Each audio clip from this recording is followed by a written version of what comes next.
Why is this guy doing so well? That is very scary. Leave that man. Hello, and welcome to the League Bound podcast, where we break down some of the best draft prospects and the rising stars of the NBA. I'm your co-host, Branden Blue, and today I'm here with Jake. How are you? Man, I'm doing good. It's fun to be back in the studio.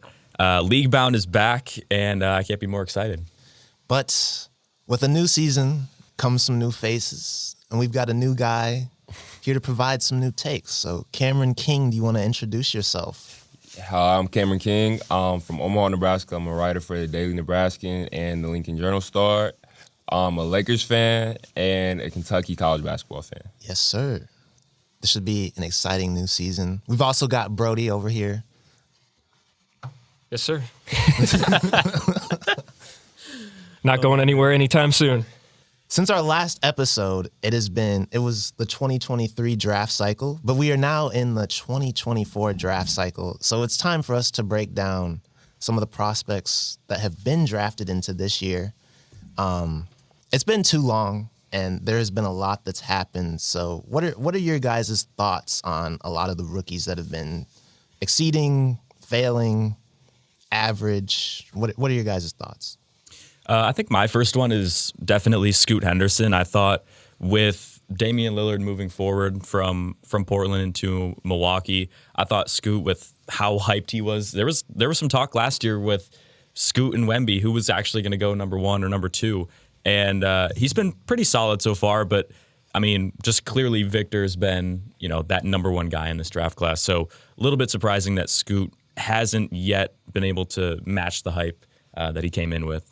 Mm-hmm. Yeah, I think his shooting ability has really hampered his game, especially when you're playing with a team that's not as talented. So the floor isn't always spaced. Mm-hmm. So I think he's running into traffic a lot. And I think a lot of times in the G League, everything was built around him. So when you go to somewhere where everything is catered to you, the offense is catered through you, it's easier to score. Now when you have guys like Anthony Simons, who's having a hell of a year, and then you have guys like Shaedon Sharpe on your team, you have to learn how to share the ball and get your own. And I think at times just finding a balance can be hard. Like, guard is the hardest position in the league to play. Mm-hmm. So it doesn't help every night when you have to guard Kyrie and Luka. Right. Yeah. Everybody just coming at you while you're struggling. So yeah. And to your point, like, about him in the G League, we didn't really see him have to play too much off the ball. And now he's doing that a lot more. And when he does have the ball in his hands, making reads and playmaking, that's kind of a thing that comes along. But right now he's averaging 4.6 assists, but he's also averaging 3.1 turnovers a game. So stuff like that is just what you don't want to see. I think myself, I'm still pretty high on him just because I think the tools are still there. Learning the game, though, that's just something that, it's different for everyone. And for him, I think it'll just take a little bit longer. But I am kind of with you guys where I wish we were seeing a little bit more out of him. I think something that's really surprised me about this year is how many guys have spent time in the G League just to work on their skills inside the lottery. Like, I remember seeing Amen Thompson spend time in the G League. Other guys like Jarris Walker, who I was super high on out of Houston last year, he spent some time in the G League. I thought these were guys that would come in and at least be, rotational, at least starters every single game working on their stuff. But I guess with the Pacers, with how good of a season they've had, it's kind of not. It's just been a weird year where they're not trying to work in a rookie that's still working through some things. So that's kind of been weird. But the other guy I think everyone's been the most shocked by has been Derek Lively. The way that he's able to come in Dallas and pretty much be their best big. I mean, he had some up and down moments at Duke. The defense was there, but the offense really surprised a lot of people coming out. Yeah, he's one of the people I think is where the NBA fits his style of play a lot more than college did. So a lot of college is running sets, posting up, and that's not really his game. He's an athlete who can occasionally stretch the floor. So in the NBA, where athleticism and stretching the floor is king, he's been able to thrive, especially with guys like Luka and Kyrie on his team. They often take advantage, throwing lobs and stuff like that. And one thing I'll say I've been really impressed with is that he's 1,000 times more engaged and active than he was at Duke. At Duke, it would be times where you would forget he's out there and he's supposed to be the number one player in the country. It's like, it was very underwhelming. But now, I think from opening night when he had to play Victor, like, he took that matchup personally. He won it for most of the game until the end. But Yeah. I think his ability to just jump out of the gym and provide a little bit of spacing, it's really opened up the Mavericks offense. Yeah. I want to go back to something you said, though, because you brought up all the guys who have gone down to the G League. And now this is from Reddit, so this could be, this could have changed. But it says 14 of the 30 first-round picks in the 2023 NBA draft have been assigned to the G League. And we just think about the amount of talent that the league has had. But do we think that this is odd or that this is just going to become kind of a norm going forward?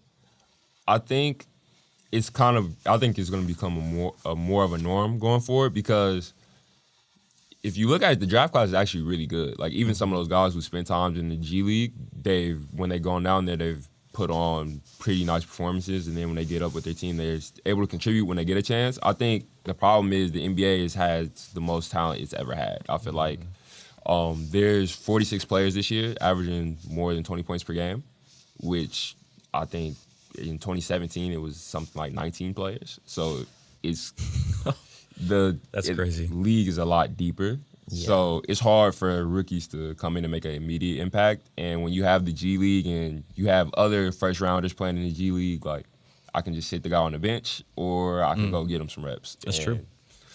If he's not playing anyway, I think it's a good thing, and I think a lot of guys are benefiting from it. Something I found interesting from this draft is the amount of non-shooters that have kind of figured out roles within their team. Like Anthony Black for the Magic, Amin and Asura Thompson for their two teams. Mm-hmm. Like, these are guys who had major shooting questions going into the draft, but they've provided so much more for their teams that they've been playable.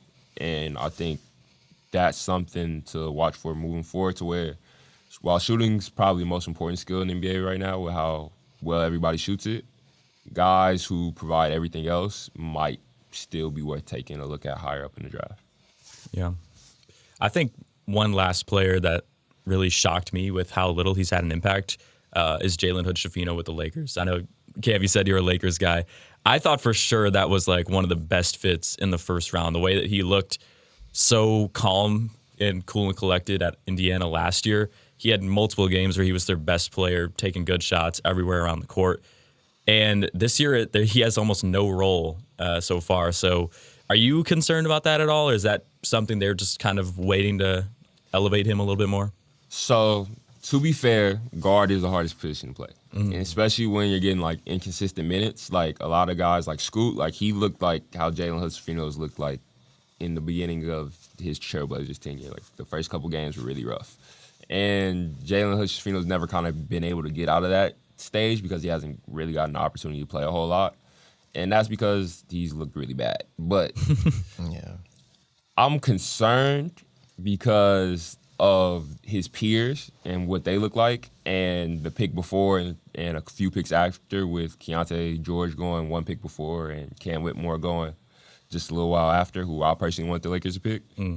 I feel like we made the wrong pick. We should have picked Cam Whitmore, but is looking long term, I feel like Jalen Hood-Schifino, he'll develop into a nice player. I just don't think all-star or anything like that is anywhere in the future. But I think one thing with Jalen Hood-Schifino, too, is that a lot of it is just situational because, quite frankly, when the Lakers signed him, or when the Lakers drafted him, you looked at all the offseason signings that they made after, with keeping Reeves, they re-signed D'Lo, they still have Max Christie. And when you just have so much depth at the guard position, and you think about how they're in a kind of win-now mentality, I think it is a little bit harder to wait for a guy like Hood-Schifino to develop. But me personally, I think even going forward, it might be a little bit harder for him to find a rotation on this team. So I would, if he's not getting playing time after like another 1 or 2 seasons, would just like to see him get traded somewhere else. But yeah, as a Laker fan, I want him to start playing good before we trade him so we can get something back. But I don't know. I just feel like he has potential to be like a Gabe Vincent type player, like how he was in the playoffs last year. I feel like that's where kind of lane he can fit into.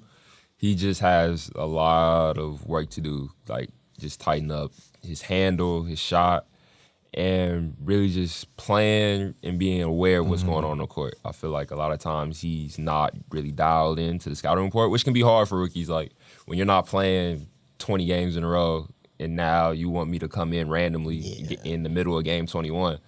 I've been over here spacing off. I'm not paying attention. So it's hard, but if he wants to stick around in the league, I think he really has some improving to do. Yeah, for sure. But, we can't talk about this rookie class and not talk about this Rookie of the Year race. You've got Brandon Miller, Jaime Jaquez Jr., but at the top, you've got Chet Holmgren and Victor Wembanyama, who actually just played against each other this week. And it's been a pretty good one to start. Yeah, for a second, I thought you were saying the Rookie of the Year race was Jaime and Brandon Miller. No, but yeah, Chet and Wemby are by far the top two. And I feel like 10 years from now, there's going to be a lot of people that maybe like the casual fan is going to forget that Chet was drafted the year prior. It's going to be kind of like Donovan Mitchell and Ben Simmons type thing. So that's going to be interesting. But Brody, I know you're a massive Wemby guy and Spurs guy currently. So Yes, sir. do you have any thoughts on this before we jump into this? Are you thinking Wemby's taking it this year? I don't see any reason not to. You look at the roster that Chet gets to work with, and you look at the guys that Wemby gets to work with. No hate, but like Shai Gilgeous is like an all-star guard, and he dishes him out left and right. It's easy money. So, you definitely have the advantage of having a better team in that regard, but also just the ridiculous stats he's putting up. He's breaking rookie records out the wazoo. So, yeah, I think he deserves it right now. We'll see through the rest of the season if he can stay earning that. It seems like now he's also really starting to find his stride because he is averaging, I feel like I checked just last week and he was averaging like 19.5 or something like that. Now he's averaging like close to 21. And we're not even at the All-Star break and can't even forget about his 10 rebounds, and he's leading the league in blocks right now. And we're not at the All-Star break, and I feel like all of that is just going to go up. But this race, it does kind of remind me of the 2004 race between LeBron and Carmelo Anthony, because I feel like the storylines were kind of similar. LeBron was on a bad team, but he was producing. Carmelo was on a playoff team, but he was producing, like, I think, similar numbers. So we'll see. Yeah, as far as who will win Rookie of the Year, I would say just the way the narrative seems to be going, I think they'll give it to Chet. I personally think it should be Wemby, though. I think he's the better player at the moment. And I think, like you said, with them being drafted in different draft classes, I think that's something fans have to take into account. Like, Chet is like, I want to say more than a full year older than Wemby. So he's shooting the ball better at the moment, which I want to say is probably his main case of being better than Wemby, is he's shooting the three at a higher clip. But Wembanyama's younger. He is a better defensive player, like more impactful presence, and his creation skills really set him apart from Chet to me. I think that's where he really differentiates himself, and I think part of it is the team he plays on. So when, like he said, when you're playing with Shai Gilgeous-Alexander, Josh Giddey, and stuff like that, your role is really defined. Like, you know what you have to do. You don't have to do a lot of creations, not like he has to set up the offense and everything. Yeah. Wembanyama, a lot of times, if you watch the games, he's bringing the ball up the court. He's almost a de facto point guard, because for half the year, Popovich just decided he wasn't going to play Trey Jones for some reason. He wanted to start Sohan at the one. But, like, him, I think that's not only what makes him the more important player now. I think down the line, that'll also make him better. Just the increased load of what you have to do is, like, I think it's better for development. Yeah, for sure. I think, too, with Wemby, like, just taking away all the studying of his game, like the high-level taught, like, he's just a freak of nature. Like, I remember I was watching the game Friday against the Blazers. Chetty Osman was coming down the lane, or they were in transition. He just threw it up at the rim. He didn't have no goal. He didn't have a target of where he was trying to throw that ball. Wemby, one hand just came, flushed it down. I'm like, yeah, we talk about all the skills that he has, but just the freak of nature stuff, that's the type of stuff that I'm just like, it's just getting unfair, man. Mm-hmm. Yeah, did you see Sham go out there? I did see that. I saw that too. No one that big should move like that. Like, it's just, I'm wondering, I'm just already thinking about how many, we love him now, but when's the point where it's going to be like, all right, Wemby, chill out. Like, you've been doing this for too long.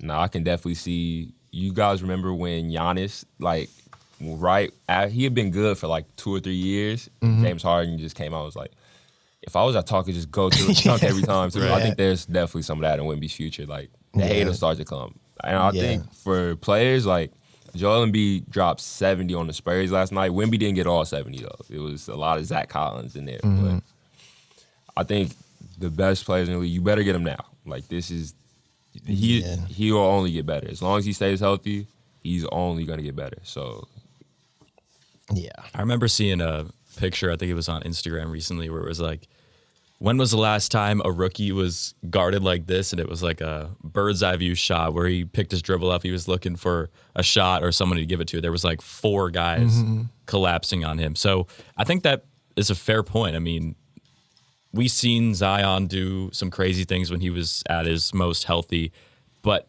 he didn't come in and have the longevity in his rookie year that Wemby's had. He's pretty much had no health scares so far, which is good. That was the main concern with him. So I don't know if anyone, even Chet, is going to be able to step in and overtake the Rookie of the Year from him. But this is definitely one of the most fun Rookie of the Year races we've had in quite a while, I feel like. Yeah. I think another thing that makes what Wemby's doing so crazy is that he's playing on a minutes restriction. Like, or at least he was about a couple weeks ago. He was only playing 23 minutes a game and still scoring 23 points, 10 rebounds, 5 bucks. Like, it's insane. Yeah.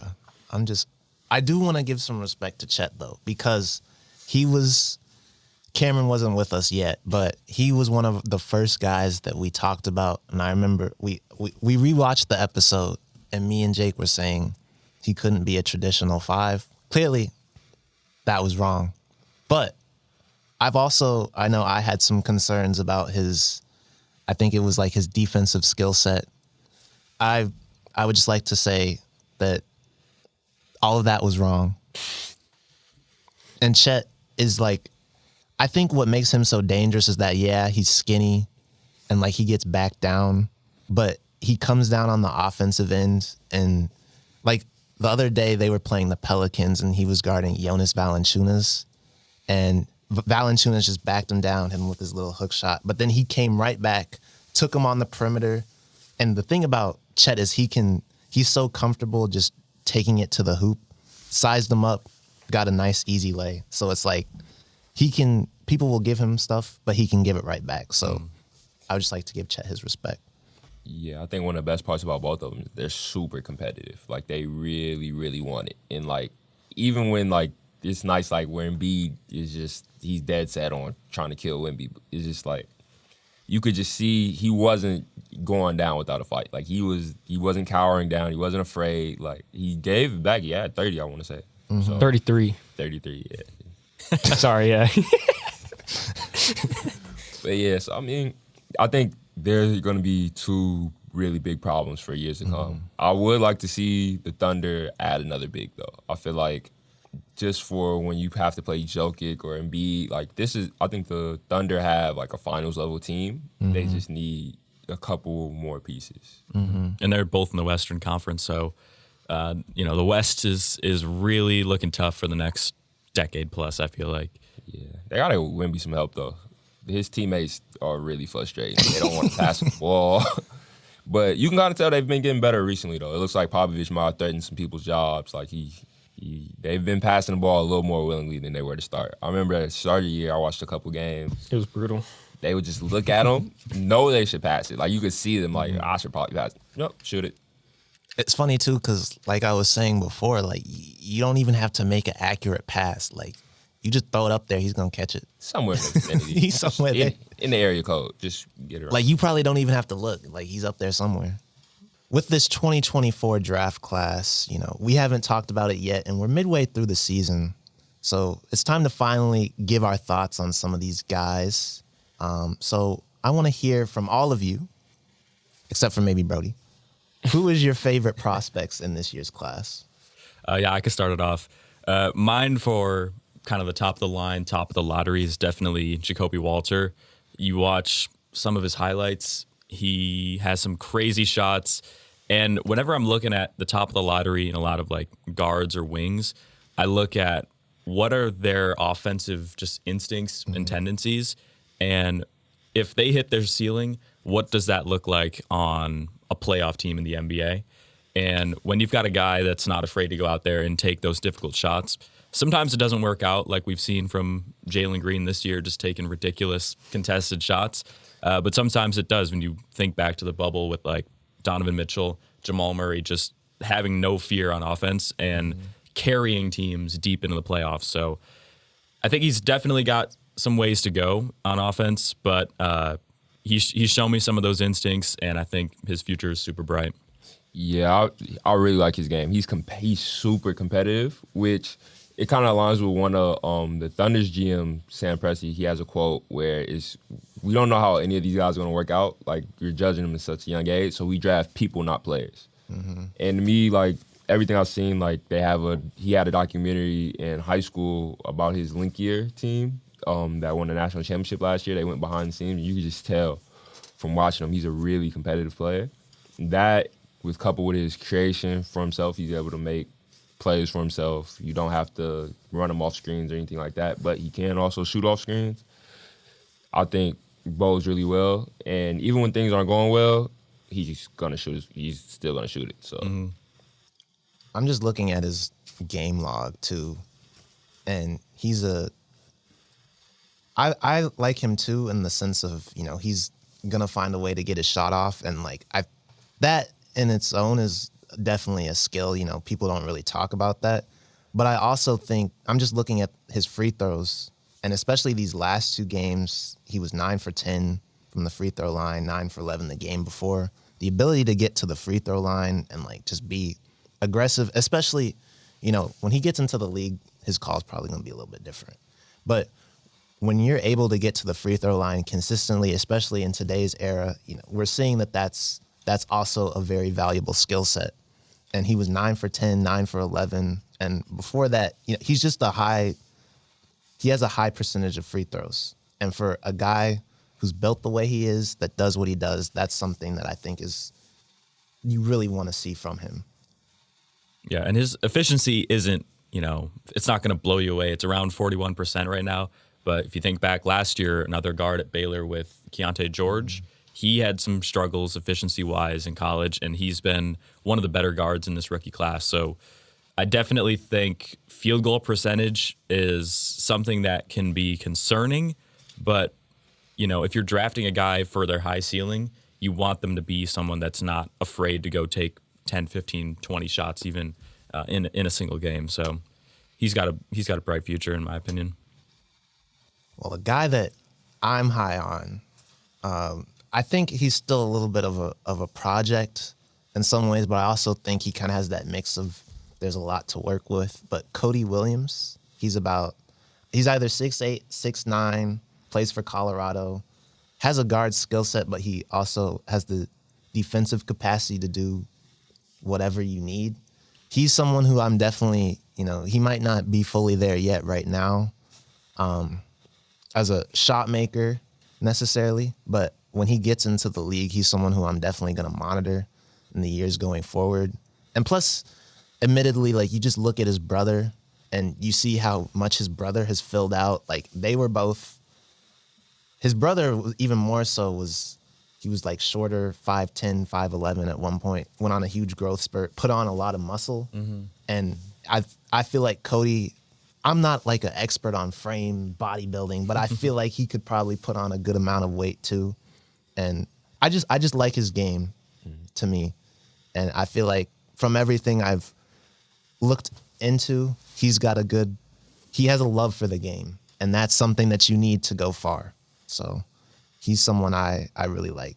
And people talk about his 3-point shooting, but he's still an efficient shooter.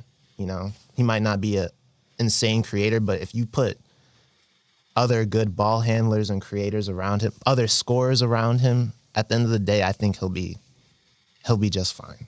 Mm-hmm. Yeah, and I think that's kind of where his unorthodox choice to go to Colorado is really going to play dividends down the line. Like, they're making him play more of a backcourt role. Mm-hmm. Like, I think he's played some time at the 1, some time at the 2. So I think that'll really help him going forward. And he's actually shooting up a lot of draft boards right now. Like, I was just seeing Christian Peak posted a mock draft with him at number 1. Which, wow. I saw that too. It's like, to be fair, there is no real clear number 1. Yeah. So I think when you project him forward, it's not totally out there to see from, in my opinion, because he has a brother. You can see how his frame built out, the same parents, so his frame probably fell out some more too. And he has better size. And at this age, he was probably better than his brother was. Mm-hmm, definitely. So I think the sky's the limit for that kid. He has a lot of potential. Yeah, and he almost has like the opposite with the efficiency question marks that somebody like Jacoby Walter has. He's not a super volume offensive player, at least so far. He'll take up to 10 shots a game if he's on his offensive game, but like he not in the same shot selection type as like the Murray brothers, but you look, he's pretty much only taking good shots and open shots, which is something that I thought Keegan and Chris Murray did a pretty good job at Iowa. So if he can maybe at the next level take a little bit of a step out and be a little bit more aggressive offensively, because he's already got that smooth feel, like his frame, he doesn't have to grow into his frame. He already is working with it really well. So I think he takes that next step on offense. He could be a very good player. And then one of the players I really like in this year's class is, I think you pronounce his name, Booby Klintman. He used to play at Wake Forest. He's playing in the NBL currently. He's 6'10", 235. He's a little older. He's 21 years old at the moment. He has a 7-foot wingspan. At Wake Forest, I watched him play a couple times. I didn't see necessarily what I'm seeing from him now. He's shown the ability to really shoot the ball. And he's not super athletic, but he's quick enough to take you off the dribble with a first step. And he's like a really good defender. So I think that's someone in the later half of the first round that a team like the Thunder, like the Nuggets, like the 76ers, someone in that late range that are looking for players that can come in and contribute right now, I think he'll be a solid pick. It's always fun to see those type of guys that, teams up at the top like the Pistons or, the Hornets probably are looking at some of these top guys in college or even, overseas this year. But a lot of the playoff teams, they fill out the roster with guys that have, almost finished products. Like, they're good on defense. They know what they're good at on offense. So it almost seems like the hit rate on a lot of those later round picks is maybe not as high for a ceiling, but they're pretty good at, coming in and providing exactly what they were drafted for. So that would definitely be something good for him. Okay. One of my last guys I'm high on, but I also just want to get a discussion kind of going because I think it leads into something bigger. But you have all the Nikolas. You've got Nikola Jokic, Nikola Jovic, and now we've got another Nikola Topic. I think that's how it's pronounced. But I think right now he's considered like a top 10 guy. Pretty much the thing about him is, he's a guard with good size, gets to the lane, good at getting rim pressure, and he uses that rim pressure to create for those around him. But I think also it speaks to kind of this idea of we're seeing a lot more talent. Even you look at other guys in this draft, like Alexander Sarr. There's that guy from the G League, Almanza. Izan Almanza. Yeah. And I remember I was just scrolling through TikTok a few days ago, or a few weeks ago, and it was a video of Kobe talking about how the AAU system is so flawed because, you know, the way it develops its players, and like there's a lot of corruption with like coaching and that stuff, and like the shoe brands that are involved. And I feel like you just think about the past year. You got Wemby, other European guys, Topic. They're saying that he could potentially go number one based on team fit. So how do we think that European players are going to make up these draft classes going forward, especially when you've seen guys like Luka? You think about the MVP candidates, Shai Gilgeous, he's Canadian, but you know, Giannis, all these guys, they were in European systems before. And I feel like we could slowly start to see a point where, you know, the world prospects are going to become better than a lot of the American prospects. Yeah. I mean, there's been even talks about people wanting to change the all-star format to like the USA versus, the global team. So if you look at the top of the NBA, obviously you've got the established superstars with Embiid and Luka and all those guys, Giannis, but then you even got the young players like Wemby, like you said. So I feel like the talent, and probably a lot of it has to do with the reach of the NBA overseas with all the NBA academies and the way that former NBA players have gone over to like Europe and other countries. Like I know Kemba Walker has been playing, I think, in the EuroLeague this year, and he's, you know, for the mid 2010s, he was one of the better guards in the NBA. So they're definitely having a lot of influence over in other countries, and I don't see why it would randomly stop if, you know, the trajectory is going up right now. Yeah, this is a take that I kind of feel I'm on the fence about. So in one sense, I feel like it's been a little bit overblown, because when you look at the global players compared to the USA players, a lot of the global players do have a lot of USA basketball crossover. Like a lot of them either came over here for high school, or like Joel Embiid is from France and over there, but he played through the AAU system. He played in high school with Mount Vernon. So it's a little overblown, like especially when you add guys like Shai in there, who Canada's system is basically the United States system. It's almost the same thing. They play in the EYBL too. So it's a little overblown in that sense, but however, I think just by sheer numbers, eventually it'll catch up, because you're comparing one country's talent pool to the entire world. So eventually, as time goes on, I think it'll catch up. But I think you'll definitely keep seeing European guys succeed, and like stars, like you'll see more star players developing from over there. But I think they have a little ways to go to catch up all the way. But anytime you're comparing the rest of the world to one country, I think eventually they'll catch up. Yeah.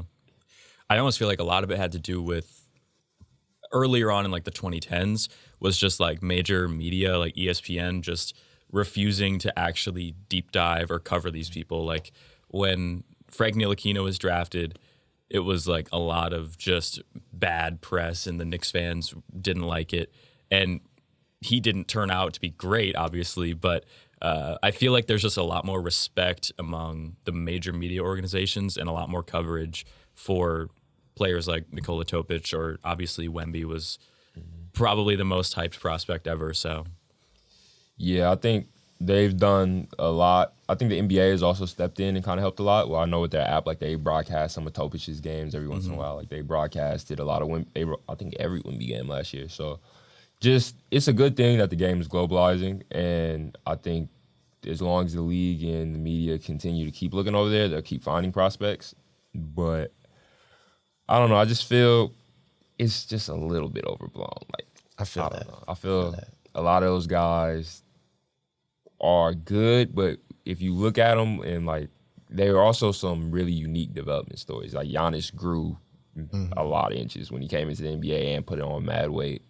Nikola Jokic, he was a really late round pick, but he was talented. Like we could see it in the I want to say he played in the Hoop Summit, the Nike Hoop Summit, and he had a really good game. So you could see the talent was there, but also like if you look at his year by year numbers, they kind of just explode out of nowhere. So I think sometimes the overseas players, because we know less about them, because the medium covers them a little bit less, they get a longer leash and longer time to develop without all the pressure that maybe a Jalen Green has, to where every single bad decision he makes goes viral on Twitter, and it's like, what are you doing? Or Jordan Poole, who was the best, he was probably the third best player on that championship team a couple years ago, but now he's kind of, everything he does is microanalyzed, and I think it's because just they have more coverage. So I think being able to develop in silence, nobody was banging on the table like, when is Nikola Jokic going to become All-Star?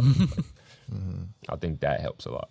I think that is a good point that you bring up, though, because I think, too, that leash, not only, like, you think about at one point, I don't know if the NBA still has it, but they had this thing where it was called like a stash contract or something, where you could like Euro draft stash. European players, but then like wait a few years. So I feel like that kind of mindset also kind of, it doesn't just leak into the fans, but it also kind of leaks into the coaching staffs as well. And like, I just think about a guy like Bilal Coulibaly, who was drafted, and even Giannis, like they were drafted off of kind of their ceilings per Almost se. like a shot in the dark. Like, no one knew what they were going to be. Like, Giannis, like, everybody was like, the highlight tape is crazy, but he's playing against a bunch of plumbers, it looks like. Like, who are these guys he's playing? And then Bilal Coulibaly, he just exploded onto the scene, like, late. Like, he was playing he was, like, on JV, basically. Like, the equivalent to over here on JV for the entire year. And then he got moved up, like, the last few games, and all of a sudden he's a number 7 pick. Like, I don't think players over here necessarily get that opportunity to just explode off of just randomly like that. For sure. But let's not waste any time, and let's get into our first prospect breakdown of the year. Now, this one is going to be a little bit different, because in the past we usually just break down one player at a time, but we figured based on where we're at in the season, it would make sense to just kind of break down all of Kentucky's players at once, especially since they have so many guys who could potentially get drafted. I know I've kind of started off on the sections before, but I don't want to take away any of your guys' thoughts. So what are your guys' thoughts on this Kentucky, I guess, draft class, if you will? In a draft class that we kind of talked about is people look at it a little bit down. I think Kentucky has a really good crop, especially their guard talent. I feel like there's players that you are hard to project, especially in other places, especially when they're alone. I think this year in a class that's not as talented, NBA teams will be looking for guys who can play with other teams, especially as teams continue to get better. There's less and less weak teams in the league where you'll just get to go in and jack shots. So I feel like the Kentucky guys are always safer picks because, one, they competed every day in practice. Two, they weren't the only good player on their team. They had to share the ball. They had to learn to play on and off ball. So I think these guys are really good options in the draft. With that being said, individually, I would personally, as a Kentucky fan, like to see some of them go later in the draft just so they don't end up on bad teams. But which player do you guys want to start with? I would start it off with Rob Dillingham. That's probably my favorite of all of the Kentucky players, just because I remember early in the season seeing like the transformation pictures with how much strength and just weight overall that he put on. To me, that shows that he actually cares, because so many guys can come in and be, highly touted and just rely on that to try to get to the next level.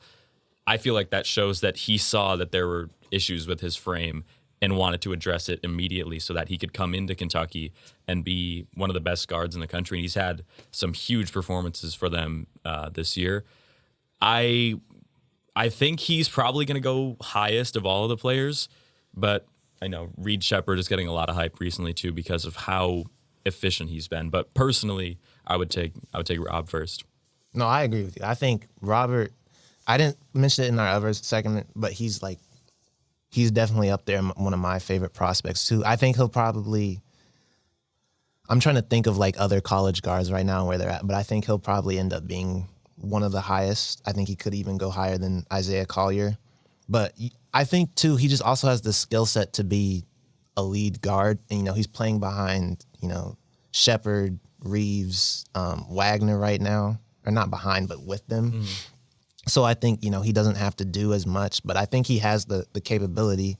And like you look at other Kentucky guards like Quickly, Maxey, and you kind of see what they're doing. And I think of all those guards, he has the skill set that's most similar to them. So I think, and plus, you see him cook in those isolation situations, and it's hard to not be like, man, like he's going to put somebody on highlights when he gets into the league. So I think all across the board, I'm just pretty high on Dillingham. Like you, I was, or like a lot of people, I was kind of like, oh, he's pretty skinny. But like when you get to college, there's a lot of resources you have to kind of help you get past that. I guess the one thing, he's kind of a shorter guard, so it's just defense. But I think his offensive production can kind of mask that a little bit. Yeah, so I don't know if you guys watched any of the Canada trip games.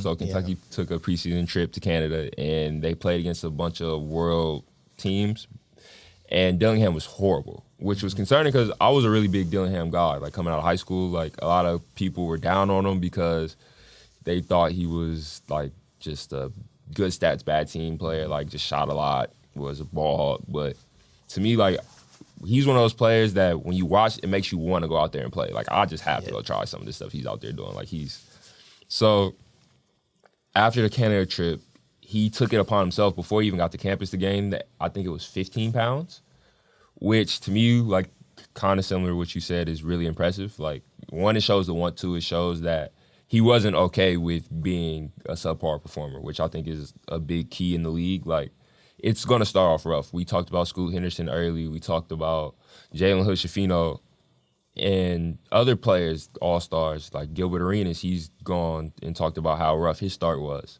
But what do you do when adversity hits? So I think that was a really big thing. And also the ability to put on weight that fast is something that was impressive to me as well. Like, not a lot of players can do it. Like, a lot of guys that tell you, especially skinnier built guys, that tell you that I eat everything and I can't put on any weight. So his ability to put on weight is good projection going forward. Like, if he can become a Kyle Lowry built guard over time, which he probably never get that big, but if he can just put on, like, I would say would find it likely that he puts on around 10 to 20 more pounds before the NBA draft, like after in the little pre-draft time. If he's able to gain significant weight in that period, with his elite speed, I think it's a no-brainer to take him high in the draft. Even though, personally, I would like to see him go later because he's one of those players that needs to be on a good team. Like, he's like, if he's on a bad team, he has the F it, I'll do it myself button. Like, that he will press. Like, he needs to be brought into a team that's winning. So I think a draft day fall might be the best thing for him overall, but even if he goes high, I think eventually he'll figure it out. And you talked about his defense. He's not the best defender. He gambles a lot, but he does find a way to get steals, and he at least tries. Like, Austin Reeves from the Lakers last night, I was arguing with somebody that sometimes it looks like he's really not trying. Like, he's just flat-footed, getting blown by. Like, there's very few times where you turn on Rob's tape where he's getting blown by for lack of effort. It's just kind of lack of size and lack of defensive skill, more so. But I think anytime you have a prospect that can do something at an elite level, like, you have a lot of prospects that, he'll be a good NBA shooter, he'll be serviceable, but Rob Dillingham has elite speed and elite ability to create and dribble and get to his own shot. And if he shoots it at the clip he's shooting it at now, I think he's a no-brainer top 3 pick. Yeah. And I mean, I'm wearing the Cavs shirt right now, but when I see him, the way he can use his handle, it's elite. I just see, Darius Garland flashes, the way he could sidestep off the dribble and shoot from way outside. And his efficiency's been up and down this year, but especially from like the 3-point line, that's where he's made his money. He's got probably the quickest shot in college. I feel like he gets it off in a blink, which as a smaller guard, he's going to need to get the shot up quick. You see guys like Trae Young launching it in, a tenth of a second. So that's a good trade. He doesn't have an ugly jumper that has to get worked on. So yeah, I think he has a huge ceiling. One thing I would like to add, we haven't seen it as much at Kentucky, but he's one of those, he's a freak because he doesn't even have to like set his feet. Like he'll be creating and like the amount of times I've seen him, like his feet won't even be squared up or like. They'll be twisted or and turned to the like, side. Or I'm like, how do you get that off? But that's another thing too. You brought that up and I was reminded of that. But I think he'll probably, that's a skill I hope we kind of see translate into the NBA because if you have that, it's going to be tough for defenders. But moving on to another Kentucky guy, this one I'm not as high on. A lot of people aren't as high on him. And I know coming into the season, he was like one of the top guards. But DJ Wagner, I don't know what to think about him because he does such a good job of getting into the paint, but it feels like he doesn't capitalize on it enough. And like his efficiency at the rim has been kind of a question mark. You know, even that game yesterday against Arkansas, they're, as bad as they're doing, they've still got some pretty long, versatile defenders. And it's like he would get to the rim, but somebody was there to just block his shot or deter it. And it feels like at times when he is going downhill and he can't get to the rim all the way, or like there's some sort of wall defensively, it just feels like he kind of gets rushed or like he panics a little bit and he can't really make the right read. But he's a guy I want to be high on just because he has such that quick burst like a lot of Kentucky guards do. But I don't know. I'm just not fully sold on him as a first rounder. So, in my opinion, I'm actually on the complete opposite spectrum. I'm a really big Wagner guy. I feel like he has a good first step. He's competitive. Like, you can tell, like, he hates losing. The McDonald's game, they were down, like, double-digit points in the second half, and he kind of had a tough game, and then he just turned it on, and it was, like, electric. You can just feel it. Like, his energy was kind of contagious to the rest of his team, and they came back and got the win. So, I think he has... His struggles, I think, come more from some technical things. I think at times he can play more of like a trainer player. Like there's these players, a lot of them, if you look at high school and AAU, like a lot of these guys play like they all have the same trainer. And it kind of can lead to a lot of lack of creativity off the ball.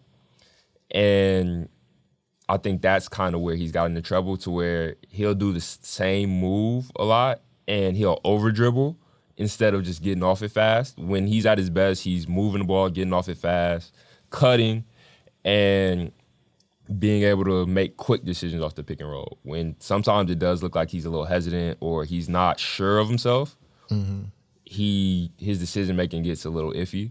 But I think he's a first-rounder just because of the skills that he does have, and I think that he really does have a projectable jump shot. Like right now, it's not falling, which is leading to some more struggles with when you know someone's going to drive, it's easier to meet them at the rim and deter his shot. But I think as his jumper gets, like he was a really good shooter in high school and he can shoot it from range too. So if he just gets his jumper to a place to where it's serviceable and people have to respect it, I think it'll open up a lot more driving lanes and make his life a lot easier.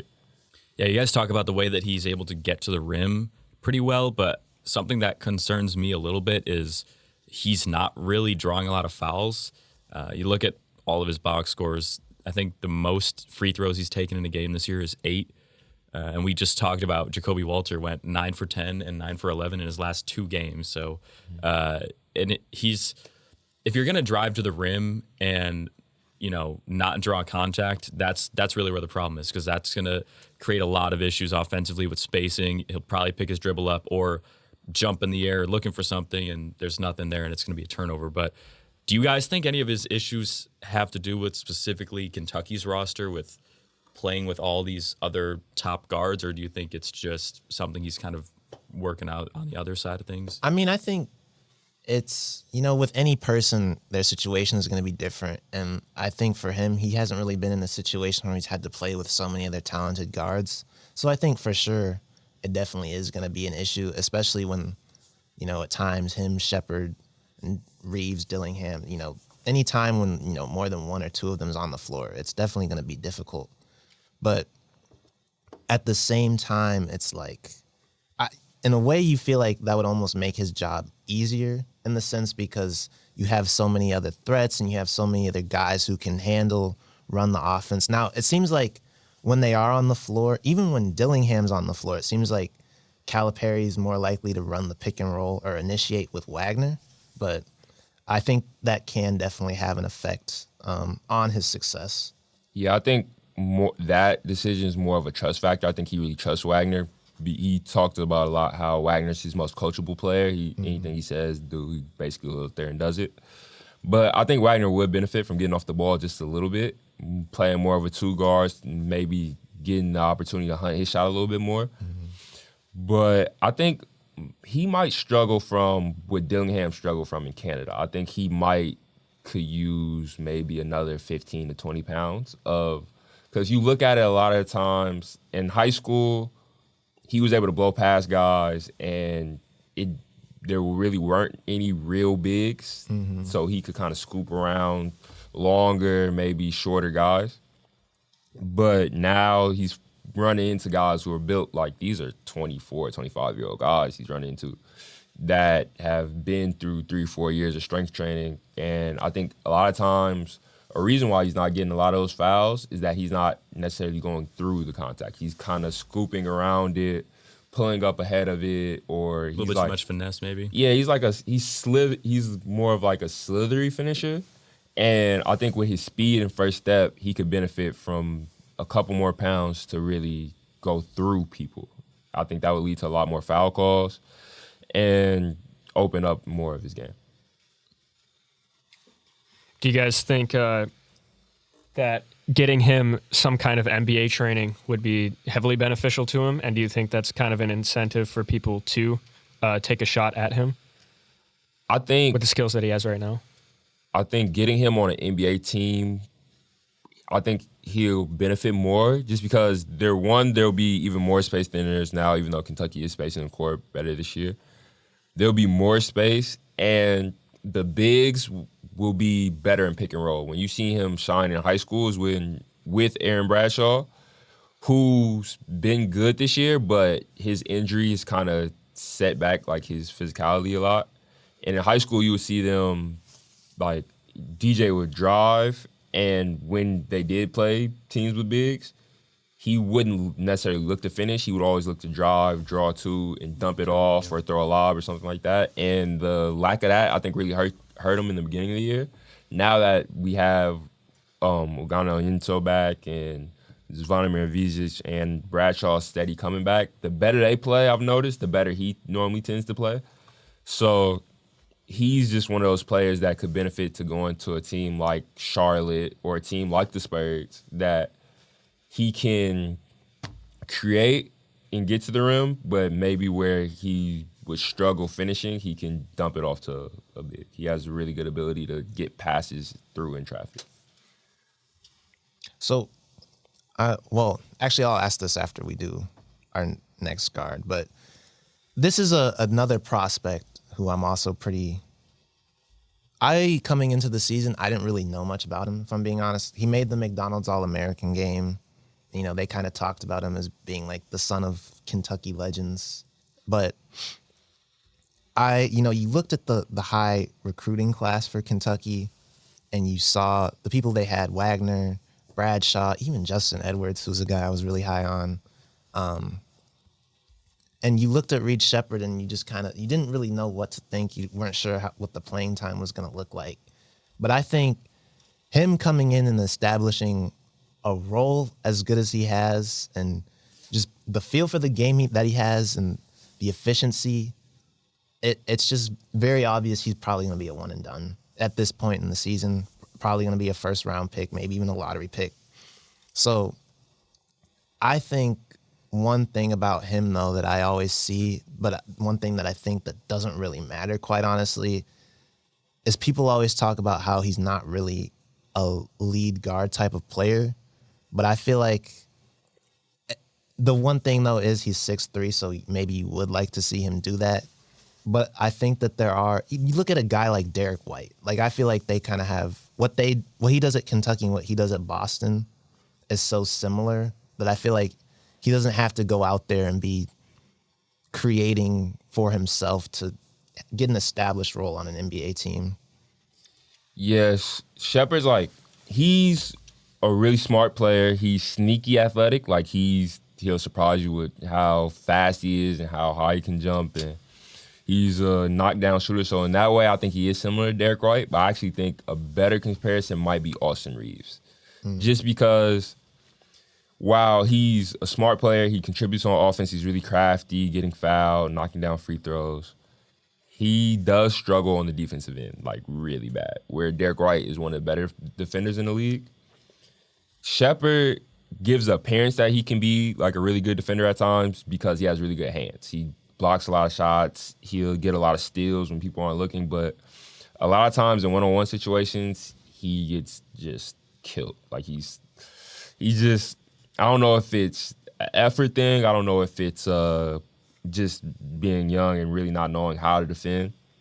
But in order to be playable at the next level, I think he'll have to develop a little more grit on the defensive end and just be more game plan aware. There's been some moments this season, like at the end of a game against Florida where we're up 4 with like a second and a half left. They throw a bomb down the court and the guy turns and shoots a three-pointer and he blocks it, and it was a clean block, but they call foul because it looked like a foul, and why would you even jump for that? So just situational awareness and things like that are things he could benefit from.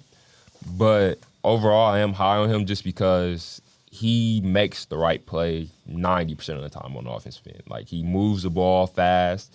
The ball doesn't stick with him. He can shoot it from range. And he has, like, he's not fast, but he has a deceptive, like, burst.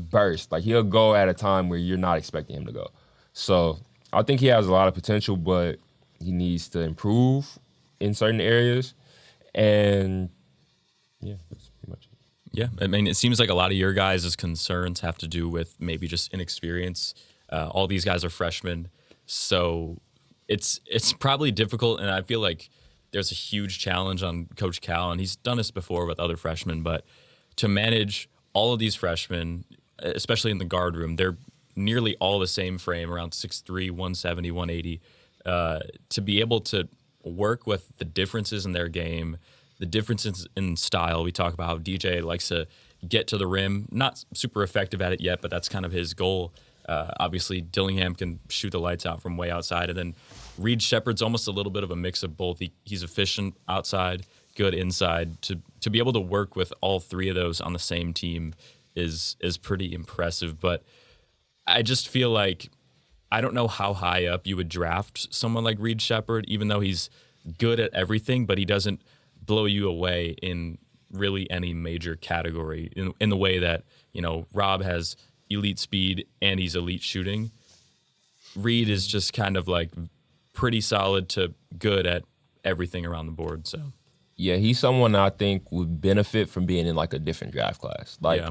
I think if he would have been in last year's draft class, he would probably be later in the draft, and I think that's where he would really shine. Like, on a team, he's another player that I think on a good team, what he does just sticks out. Like, it really shines because he'll make the right play and it'll contribute to winning. But on a bad team, I think his lack of aggressiveness at sometimes will make him look like he's just lackadaisical out there. And I wouldn't necessarily draft him if I was a team that needed a guard that high. I think ideal fit for him would be someone like the Thunder, who have multiple picks, just to be able to come in and not. I know they have a lot of guards, but I think he needs to be somewhere where the team is good. Yeah.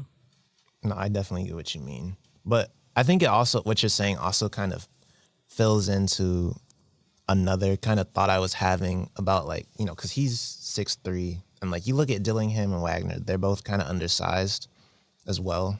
But I think with a guy like Sheppard, the hard thing, I hate to say it, but you kind of worry about the longevity that'll have, not necessarily in the sense of like injuries, that's not what I mean, but I mean in terms of like appeal as a prospect, you know, because what he does, like we talked about how he doesn't really excel at anything, like he's just kind of solid all around, But like, what happens? Like, say there's a dude next year, 6'6", 6'5", That plays a similar that way. does the same thing.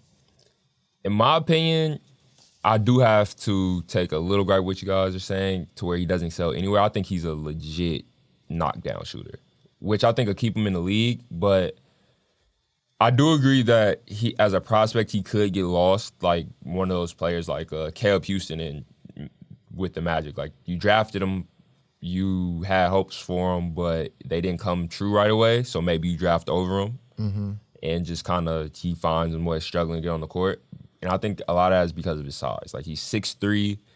You would ideally like him to be like 6'5" and play the way he plays, like a Austin Reeves kind of size. But I think the biggest thing for him going forward is he has to be consistently aggressive the entire game, and he needs to be a little more creative with his handle as well. Like, just hunting his own shot and forcing the issue. A lot of times at Kentucky with Wagner and Dillingham, who you know they're gonna shoot shots, he can kind of afford to let the game come to him. If he does get drafted to the Bulls or someone else high, he'll need to learn how to press the gas the entire time, which I think he has, because in high school he was the best player on his team.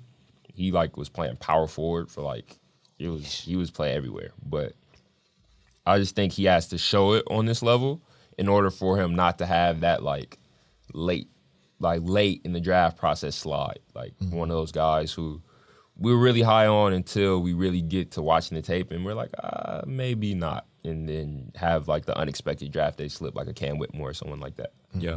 I could definitely see at the top of the board how some of these teams that are looking for someone to change their franchise around, I think Reed Sheppard is definitely someone that's going to improve your floor. But if you're like a Charlotte Hornets or a Washington Wizards, I don't know if a guy that can shoot well and do a lot of things on the offensive side of the ball at a pretty good rate. But if you're under pressure from the owners, or you're as a GM looking at this class and thinking you need to bring in someone that is going to put you guys over the edge in the next 3 years, it's kind of tough. I mean, I think this season he's shown that he can work with a lot of talented guards. So later on in the draft, where some of these playoff teams are looking, like, I see it's pretty late in the draft for where he's projected now, but like the Minnesota Timberwolves, with how deep that team is and how talented in the starting lineup, he's already shown that he can work with good players. So you put him into a system like that, it probably only elevates the things he's good at. So I wouldn't be surprised if he slides into the teens, maybe early 20s, just because of that. Yeah, I could see that, or possibly like a trade-up possibility for one of those better teams who think they're only a one rotational piece, like a team that I think a team could possibly convince themselves like they're a Derek White away, and I think that could, I think that's his best hope for staying within that lottery top 10 range. So really, a big thing that was brought up in this Kentucky team was just the sheer amount of players that have prospect draft potential. And so the question I wanted to ask you guys is just how many players do you think could get taken in this draft that are from Kentucky? And do you think it could be record-breaking for all of college basketball history? I think the record is like, I want to say 6 or 7. I don't know off the top of my head. But they have, I'm just scrolling through Tankathon. They have DJ Wagner, Reed Sheppard, Dillingham, Justin Edwards, Zvonimir Ivisic, Bradshaw. I think Thiero was also in talks, and I feel like I'm forgetting one more person. I feel like someone on Kentucky that even gets slept on a little bit because of all this is Antonio Reeves. Yeah. He's been their leading scorer this year. He's an elite shooter. He's not a huge guard by any means, but a lot of the skills that we've talked about, he shows them. So I don't know if he's going to get drafted over any of these guys for sure, but definitely is someone that I would look at least in the second round. Yeah, I expect him to rise up boards later in the process as teams kind of go back and do their deep dives after NBA season's over. I feel like someone who's 6'6", can create his own shot and is having almost a 50-40-90 season, like shooting the ball and shooting it with good range and consistency. And not just being a shooter, but getting to the rim with he's really developed his different finishes. Last year, he would get to the rim and really rely on his floater a lot. This year, he's added in a Euro step. He's added in a hop step. He's pulling his floater from a little bit deeper, which is bringing the bigs out the middle. I think he's someone that I could see, like, a team like the Boston Celtics or someone taking a chance on in the second round. But as far as how many players can go, I think Kentucky will most likely lose around 9 players. I think about probably 7 would get drafted, and I have the legit possibility to draft it within the first and second round. Yeah. I want to talk about Justin Edwards, though, because he's a guy who I was extremely high on, like, coming into this. And I am a little bit disappointed because, you know, you look at where he was projected and the skill set he has, you know, he's tall, a shooter, the size, you know, and he's like, the build that he has, it's what you would ideally want for an NBA prospect in terms of skill set, archetype, that type of thing. But we've seen so little from him. And he's been not just on the offensive side of the ball, but also on the defensive side as well. It's like he's not fully bought in every possession. And I know for me, I think preseason, before I even watched the Canada games or something, or whatever they were, I think I had him as like a top 10 guy. So to see him fall pretty much out of the first round has been kind of sad. I almost wonder if he could be this year's Dylan Mitchell, where it's like there were still projections late in the year that he could go first round, and then all of a sudden he announces he's returning for another year. He's got very similar frame and measurables, pretty similar stats to what Dylan Mitchell's doing, at least even this year at Texas, where he's taken a step forward. So I think he's definitely on the fence of a player that people would still be shocked if he stays another year because of his upside, but you would almost be like, oh, I could see that. Like, he could use another year to be that number one guy in a class that they brought in that had a bunch of them. Yeah, I think he would definitely benefit from another year. I think more of his problem comes from his lack of ability to create for himself. Like, his handle's been a little shaky at times this year, and I think it's kind of bled into the other parts of his game, especially because it would be fine if he was knocking down his open shot consistently, but he's kind of hitting like a little freshman shooting slump, and it's really hurt the other parts of his game. He's one of those players that, like, his game is kind of like one piece. Like, everything works together. The offense feeds the defense feeds the offense, and as everything is going well, everything's going well. But when something starts going bad, you can kind of see his confidence start to wane. Like, you'll see him walking off the court a lot of times with his head down, or Coach Kyle was talking about it. He didn't call him by name, but you can kind of see who he was talking about if you watch back the tape. But he was saying it's hard to be brought into the team when you're worried about how you're doing personally. Like, he said he was in a huddle drawing up a play, and he had one guy muttering like, man, I need like a couple more shots. Another guy like, man, I'm playing horrible. I can't believe I'm playing this bad. And it's like, it's a rough cycle to get into when you know you're good. Like, when you see that before the year you're projected number one on some people's boards. And you have a good Canada trip. He led the team in scoring for a couple of the games in Canada. Like, he was productive to start, but he hit a slump early, and I don't think he's really mentally got out of there yet. So he's a guy I would like to see come back for another year. But he also a guy that I think you said Dylan Mitchell. I also see a little bit of Peyton Watson maybe. I was just about to say that. It's always so tough to gauge what these guys in the late first are going to do, because Peyton Watson's had some decent games with Denver since he's come in. Yeah, he's been a really usable piece, and I think while it may benefit him to come back, it also might just be good to get on an NBA team, just get a fresh start, really get to just kind of shake off just the little rut he's in. I think as a player, like, ideally he's the prototype for the NBA, and I think he has. I know with Dillingham we talked about his elite speed. I think he has elite defense ability when he's locked into that side of the ball. This year, I think his struggles on the offensive end have bled into his defense, which is something you never really want to see as a scout. But in high school, I remember watching Hoop Hall last year, and they faced off against Ian Jackson's Cardinal Hayes team, and he completely locked Ian Jackson down. And this is a game Coach Cal was at. He was looking at offering Ian Jackson at the time, which he eventually offered him anyway, but it was a big game for Ian Jackson, and Edwards, or he might have already had an offer, but it was just a game you want to do good when one of your leading candidates is coming to watch you, and he completely he hounded him all night long. And I think a lot of that came from his high school scheme as well. They were more of a pressure defense. When Kentucky traps, they kind of trap to slow your offense down.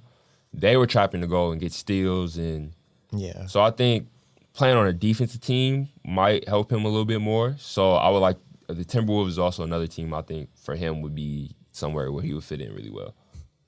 Imagine adding in another prototype player to the Timberwolves with Ant-Man. That's insane. They're already a nightmare to try to score against. Mm-hmm. Yeah, I think that about does it for this week's podcast. A little bit of a longer running one.